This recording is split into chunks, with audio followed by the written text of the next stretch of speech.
반갑습니다, 여러분. 추석 연휴를 앞둔 주일입니다.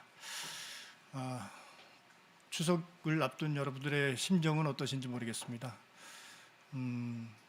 더도 말고 덜도 말고 추석 한가위만 같아라는 말이 있는데 정말 그런 바람입니다. 여러분들의 마음 가운데, 여러분들의 삶 가운데 이렇게 추석과 같이 풍성하고 또 감사하고 기쁨이 넘치는 그런 시간을 여러분들이 누렸으면 좋겠습니다. 코로나19로 인해서 혹시 고향에 내려가지 못하고 또 가족과 친지를 만나지 못하는 분들도 계실지 모르겠네요.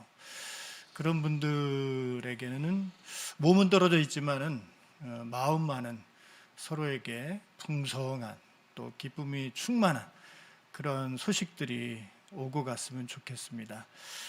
어쨌든 해피 추석 되시길 바라겠습니다. 자, 오늘 말씀 본문은 로마서 12장 15절 한 절 말씀입니다. 한 절 말씀이니까 우리 다 같이 봉독할까요? 12장 15절 말씀 함께 읽겠습니다. 시작. 즐거워하는 자들과 함께 즐거워하고 우는 자들과 함께 울라. 조금 부담되는 제목이죠. 건강한 교회 시리즈 2편 남의 불행은 나의 행복. 샤덴프로이데라고 하는 독일 말입니다. 남의 불행은 나의 행복. 여러분 이런 말 들어보셨죠? 사촌이 땅을 사면 배가 아프다. 좀 안타까운 말인데 배가 아픈 게 인간의 본성인 듯 싶습니다. 남이 잘 되는 것을 기뻐해 주지 못하고 오히려 질투하는 상황을 비유적으로 말할 때 쓰이는 그런 이야기이죠. 이번에 이 제목에 대해서 이 주제에 대해서 준비를 하면서 순수 우리말 하나를 저는 배웠습니다. 바로 잘코사니라는 말입니다. 잘코사니. 주로 미운 사람이 불행을 당한 경우에 고소하게 여겨지는 일이라는 말이라고 합니다. 여러분들도 한두 번쯤은 아마 그런 경험이 혹시 없으셨는지요? 남이, 그것도 미운 사람이 아픔을 당하거나 불행을 당할 때 고소하다, 잘됐다 라는 그런 마음을 가지신 적이, 이 잘코사니와 비슷한 뉘앙스의 독일어, 앞서 말씀드린 데도 샤덴프로이데라는 독일어의 말이 있습니다. 남의 불행이나 고통을 보면서 즐거움을 느끼는.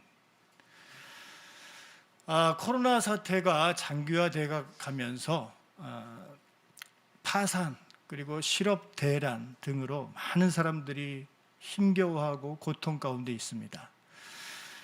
걱정과 한숨, 빨리 코로나19가 종식됐으면 하는 그런 바람 등이 가득할 것입니다. 그것뿐일까요? 한편으로 이런 경우도 있을 것입니다. 나만 힘든 게 아니구나. 우린 그나마 좀 나은 거네. 그거 참 쌤통이다. 한편으로는 위안과 안도감을 느끼는 사람들의 모습을 볼 수 있겠죠. 이처럼 다른 사람의 불행을 보면서 느끼는 정서적 그런 긍정적인 정서를 바로 샤덴프로이데라고 하는 것입니다. 오늘 이 말이 많이 나올 테니까 여러분 기억하시기 바랍니다. 샤덴프로이데. 이것은 독일어로 손실, 고통을 뜻하는 샤덴, 그리고 기쁨, 즐거움을 뜻하는 프로이데가 합쳐진 단어로 문자 그대로 하면은 오늘 제목인 남의 불행이 나의 행복이 되는 것입니다. 혹시 이런 경험들 없으셨는지요? 학교를 다니실 때 나보다 공부를 못했던 친구였는데 그 친구가 일이 승승장구해서 잘 나가는 거예요. 그런 걸 봤을 때 느끼는 쓸쓸함, 뭔가 이 허함. 그런데 그 친구가 코로나19로 인해서 사업이 힘들어졌다는 소식에 안타까움보다는 안도감을 느낍니다. 이 모든 이 것들이 바로 샤덴프로이데에 해당되는 것이죠. 그런데 이런 것들은 주변 사람들에게만 느끼는 감정이 아닙니다. 나와 별 상관없는, 나와 모르는 그런 사람들의 비극을 보면서 상대적으로 나는 더 평화로운 상황에 있음을 느끼는 일종의 안도감도 포함이 됩니다. 사람이라면 누구나 아무 일이 없는 무탈한 나의 현재에 대해서 안도하면서 비교 우위를 즐기는 것입니다. 샤덴프로이데는 코로나19와 같은 위기 상황, 이 어려움에 처한 이런 상황에서 더욱 두드러지게 나타납니다. 그렇다면 왜 힘든 시기일수록 누군가의 불행을 행복으로 느끼는 심리가 강해질까? 왜 그럴까요? 그것은 남들의 실패를 보면은 자신의 부족감이 누그러지고 절실했던 우월감을 잠깐이나마 맛볼 수 있기 때문인 것입니다. 문제는 이 샤덴프로이데가 전염이 된다는 거예요. 그 전염됨에서 나온 가장 최악의 시나리오가 있었죠. 무엇입니까? 1995년 6월 29일. 지금도 저는 그때만 생각하면 몸서리가 쳐집니다. 바로 삼풍백화점 붕괴 사건입니다. 사진에서 보는 바와 같이 멀쩡하던 백화점이 순식간에 무너졌습니다. 무너지는데도 순서가 있는데 이 상품백화점은요 그냥 순식간에 무너져 내렸어요. 당시 백화점 안에는 손님과 직원들 포함해서 모두가 1,500여 명의 사람들이 있었다고 합니다. 하지만 건물이 순식간에 무너져 내리는 바람에 대부분의 사람들이 빠져나오지 못했습니다. 한국 전쟁 이후 최악의 대형 참사로 기록된 이 사건으로 인해서 사망자가 502명, 부상자가 937명의 끔찍한 피해가 발생했었죠. 그 와중에 정말로 너무나도 충격적인 그런 사진이 보는 이들의 마음을 더욱 멘붕에 빠지게 만들었습니다. 그 사진은 바로 일명 삼풍백화점 악마의 미소였습니다. 저도 깜짝 놀랐습니다. 전 당시 그것을 몰랐었는데 얼마 전에 그 어떤 프로그램에서 이 사진을 접했습니다. 자원봉사자인 척 사건 현장에 들어가서 명품을 몰래 훔쳐 빠져나오는 사람의 웃는 모습이 포착된 것입니다. 그 당시에 이런 같은 그런 수법으로 입건된 사람들, 경찰에 붙잡혀간 사람들이 무려 400여 명이나 넘는다고 알려져서 놀라움을 더했습니다. 여러분 어떻습니까? 지금 한쪽에서는 건물이 무너져서 모든 사람들의 목숨이 끊어지는 그런 상황, 절체절명의 위기 가운데 있는 그런 상황이 있는데 어떤 이들은 이때가 기회다 하고 그 안에 있는 명품들, 좋은 물건들을 닥치는 대로 훔쳐 달아났던 것이죠. 명품의 눈이 먼, 상대방의 아픔은 안중에도 없는 그런 샤덴프로이데의 단면을 아주 잘 보여주는 사태였습니다. 그 외에도 샤덴프로이데의 사례들을 좀 잠깐 볼까요? 장의사 집에서 장사가 잘 되게 해달라고 고사를 지내는 모습. 또한 운전을 하다 보면 도로가에 그 견인차들을 많이 보셨을 것입니다. 견인차들이 종종 정차해 있는 것을 우리가 보게 되는데 이들은 하루 종일 도로에 대기해 있으면서 자동차들이 사고가 나기를 바라는 마음으로 비는 사람들입니다. 이 사람들이 요즘 이런 말들을 한다고 합니다. 요즘은 사고가 많이 나지 않아서 예전처럼 돈을 많이 벌지 못해요 라고 한다고 합니다. 카메라가 많아지고 법규 단속이 심해지다 보니까 과속을 하지 않게 되고 자연히 사고가 많이 줄어드는 것이 자연스러운 현상인데, 그럼에도 불구하고 이런 좋은 일들이 견인차 기사에게는 불행이 되는 것입니다. 그들은 교통사고가 많이 나와서 행복을 가지게 되는 걸까요? 병원 구급차 기사도 요즘은 지입제로 일을 하기 때문에 하루에 몇 번은 환자를 실어 날라야 밥을 먹고 삽니다. 때문에 교통사고가 나기를 빌 수밖에 없는 현실입니다. 술집 주인은 사람들이 무조건 많이 마시기를 바라고, 담배 가게 주인은 사람들이 무조건 담배를 많이 피기를 원하고, 병원 주인은 많은 환자가 오기를 바랍니다. 이처럼 무슨 일을 하든지 자기 자신부터 생각하는 그런 것이 바로 인간의 모습입니다. 나부터 살고 볼 일이기 때문이죠. 세상 모든 직업에는 이처럼 자기가 먹고 살기 위해서는 타인의 불행이 필요한 것이 대부분입니다. 오늘 본문에 나오는 로마서 12장은 그리스도 안에서 어떠한 삶을 살아가야 하는가에 대해서 가르치고 있죠. 우리가 그리스도 안에 거함으로 인해서 삶에는 큰 변화가 일어나게 되었습니다. 우리는 그리스도 안에서 새로운 사람이 되어서 새로운 가족과 함께 새로운 사명을 위하여 살아가는 사람들입니다. 즉, 우리는 육신에 대하여 살아가는 그런 것이 아니라 영적인 사람이 되어서 주님과 연합해서 살아가는 것입니다. 새로운 삶을 살아가는 사람들과 어떠한 관계를 맺으며 살아가야 하는가를 배워야 하는 것입니다. 구약의 율법은 하나님을 사랑하고 이웃을 사랑하는 것이 핵심입니다. 이와 같이 신약에서도 어떻게 형제와 이웃을 사랑하는가를 배우는 것이 중요한 가치이죠. 우리는 하늘에서의 삶이 아니라 죄와 사망이 다스리는 이 땅에서 살고 있는 자들입니다. 그렇게 살아가고 있죠. 이러한 세상에서 사람들은 고통을 당하기도 하고 즐거워하기도 합니다. 즉, 다시 말해서 희노애락의 삶을 살아가는 것입니다. 저는 이번 주에 우리 신승혜 선생님과 전화를 했습니다. 굉장히 긴 통화를 했습니다. 그 긴 통화를 한 그 이유가 있었죠. 목소리가 달라지셨어요.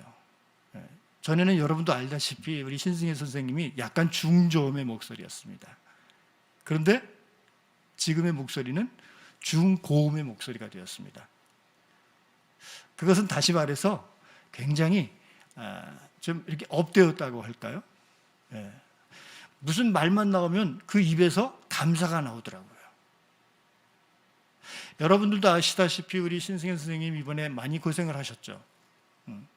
하나의 병이 발생해서 또 그러면 또 하나의 병이 발생하고 엎친 데 덮친 격으로 아주 힘든 그런 상황을 계속해서 맞이했었습니다. 그런 가운데에서도 우리 신승혜 선생님께서는 물론 힘드셨죠. 너무나 힘들고 너무나 정말 버거워서 놓고 싶을 그런 때가 있었겠죠.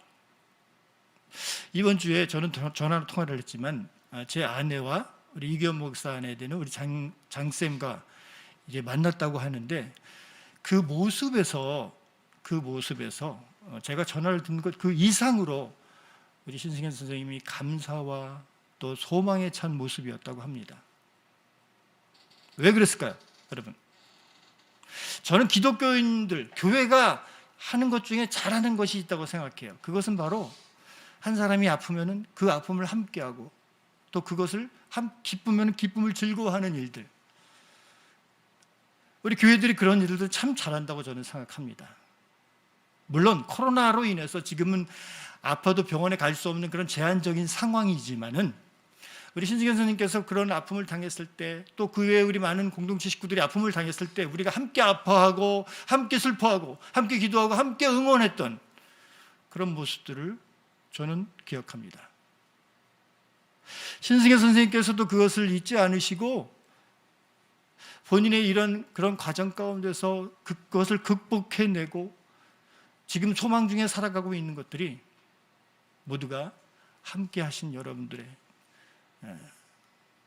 그런 기도와 그런 염려와 그런 배려, 그런 섬김이 있었다고 고백을 했습니다. 얼마나 감사한지 모르겠어요. 지금의 모습 너무나 건강하시고요. 이 입이 위에 걸리셨더라고요. 계속해서 우리 신승현 선생님 100% 완전한 치유와 회복이 있으시기를 바라겠습니다. 이와 같이 여러분, 우리는 혼자 살아갈 수 없는 그런 존재들입니다. 우리가 넘어지면 붙들어 일으킬 수 있는 동무가 있어야 합니다. 홀로 있어 넘어지고 붙들어 일으킬 자가 없는 자에게는 화가 있으리라고 했습니다. 우리가 넘어지면 일으켜주는 동무, 그 동무가 가정에서는 누구입니까? 바로 배우자입니다. 가족입니다. 그리고 교회에서는 지체들입니다. 공동체원들입니다. 한 사람이면 패하지만 두 사람이면 능히 감당할 수 있는 것입니다. 그러므로 사도 바울은 우리는 믿음의 지체들과 희노애락을 함께 하라고 로마서 12장 15절 오늘 본문 말씀에서 이렇게 말씀하고 있는 것입니다. 즐거워하는 자들로 함께 즐거워하고 우는 자들로 함께 울라. 우리는 지체들과 함께하는 하나님의 가족입니다. 우리는 함께 예배하고 함께 사역을 하며 또 함께 선교하고 함께하는 그런 자들입니다. 그리고 우리는 함께 삶의 고통과 기쁨을 나누는 자가 되어야 합니다. 다시 말해서 서로에 대하여 무관심한 것이 아니라 서로를 위하여 기도하며 함께 즐거워하고 함께 울 수가 있어야 합니다. 지체가 즐거워하면 우리는 시기하는 것이 아니라 진심으로 기뻐할 수 있어야 합니다. 그리고 우리는 지체가 슬퍼하면 함께 울며 애통할 수 있어야 합니다. 그런 자가 되어야 합니다. 이러한 마음은 진심으로 사랑하는 마음에서 흘러나오는 것입니다. 고린도전서는 지체가 함께 고통하고 즐거워하는 모습에 대하여 이렇게 설명하고 있습니다. 고린도전서 12장 26절에서 27절 제가 읽어드릴게요. 만일 한 지체가 고통을 받으면 모든 지체도 함께 고통을 받고 한 지체가 영광을 얻으면 모든 지체도 함께 즐거워하나니 너희는 그리스도의 몸이요 지체의 각 부분이라. 우리는 그리스도 안에서 한 지체이기에 한 지체가 고통을 받으면 함께 고통하고 한 지체가 영광을 받으면 함께 즐거워할 수 있는 그런 한 몸됨을 지켜야 하는 것입니다. 신앙생활을 하다 보면 이런 경우가 가끔 있죠. 가까운 지체들이, 가까운 사람이 신앙이 성장함에 따라 직분을 받습니다. 그 직분대로 섬기고 봉사하는 모습을 볼 때 그 지체의 부족한 모습을 찾고 지적하기 쉽습니다. 상대적으로 낮은 나의 신앙의 자존감을 낮게 생각하기 싫어 상대를 지적하며 만족하는 그런 모습이죠. 그렇다고 나의 신앙이 높아질까요? 자존감이 낮을수록 질투하고 미워하는 마음이 크다는 연구 결과가 있습니다. 그 이유는 자신보다 뛰어나다고 생각되는 사람을 보면은 자신이 낮아지고 공격을 받는 느낌을 받는다고 생각이 들어서 자기 보호를 하기 위해서라고 합니다. 이런 문제를 해결하기 위해서는 바로 자기 가치 확인이 필요하다고 합니다. 우리는 우리의 가치를 누구에게 확인받으면 될까요? 사람들에게? 네, 그것도 물론 중요하십니다. 그렇지만 우리는 바로 창조주 하나님 되신 분에게 우리의 가치를 확인받으면 되는 것입니다. 우리 모두는 천하보다 귀한 하나님의 귀한 자녀입니다. 왕같은 제사장입니다. 택하신 족속입니다. 죄인 되었을 때에도 우리를 위해 독생자 예수를 보내셨습니다. 로마서 5장 8절 말씀이죠. 우리가 아직 죄인 되었을 때 그리스도께서 우리를 위하여 죽으심으로 하나님께서 우리에 대한 자기의 사랑을 확증하셨느니라. 상대적인 신앙의 크기와 조건이 어찌하든 하나님이 나를 귀하게 여긴다는 것을 절대로 잊지 않아야 합니다. 잊지 마십시오. 하나님이 여러분을 너무너무 귀하게 여기신다는 사실을. 남을 낮추는 게 나를 높이는 게 아니기 때문입니다. 하나님이 우리를 사랑함과 같이 자녀인 우리 또한 하나님의 방식으로 사랑하기 원하십니다. 우리가 질투하고 미워하는 게 아니고 공감하고 긍휼한 마음을 가지는 게 중요한 것입니다. 그런데 그게 참 말은 쉬운데, 여기는 이거는 되는데 이 가슴이 잘 안 되더라고요. 함께 따라해 볼까요, 여러분? 남의 불행은 나의 불행. 남의 행복은 나의 행복. 참 이게 쉬운 것이 아닙니다. 그런데 그렇게 사셔야 합니다. 그리스도 안에 계신 분들은, 그리스도를 믿고 따르는 분들은 절대로 그러한 삶을 살아야 합니다. 그것이 바로 하나님이 나를 귀히 여기시는 목적인 것입니다. 사촌이 땅을 사면 배가 아픈 게 아닌 내일같이 즐거워지는 마음을 달라고 우리는 늘 기도해야 하겠습니다. 이런 여유 있고 감사한 마음으로 이번 추석 명절 연휴도 더 건강하게, 더 화목하게 지내시는 여러분들이 되시기를 주님의 이름으로 축복합니다. 우리 함께 기도할까요?